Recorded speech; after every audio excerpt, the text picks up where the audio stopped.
नमस्कार मित्रांनो. आज आपण पाहणार आहोत रिकाम्या खिशातून यशाचा महाल पार्ट 2. चला तर मग पाहूयात.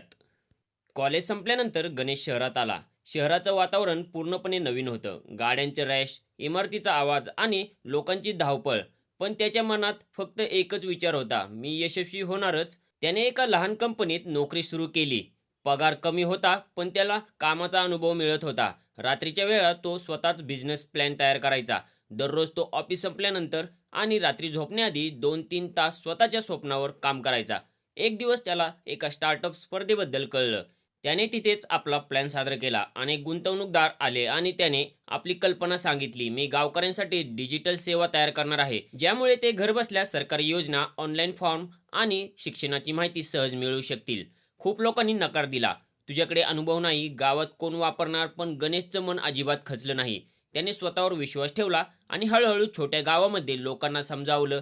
पहिल्या महिन्यात फक्त 10-15 लोकांनी त्याची सेवा वापरली, पण तो हार मानला नाही.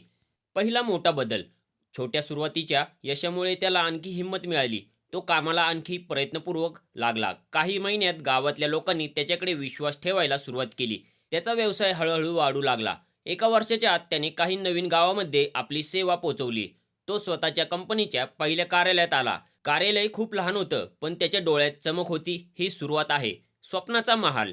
5 वर्षांनी गणेशची कंपनी एक मोठ्या शहरात विस्तारली. त्याने जुनी लोकशाही शाळा, गावातली महिलांसाठी डिजिटल प्रशिक्षण केंद्र आणि छोटे उद्योग सुरू केले.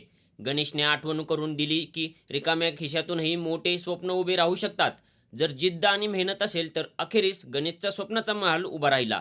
फक्त इमारतीचा नाही, तर त्या मेहनती, जिद्द आणि कर्तृत्वाचं प्रतीक. कथा शिकवण. परिस्थिती कधीही तुमच्या स्वप्नावर मात करू शकत नाही.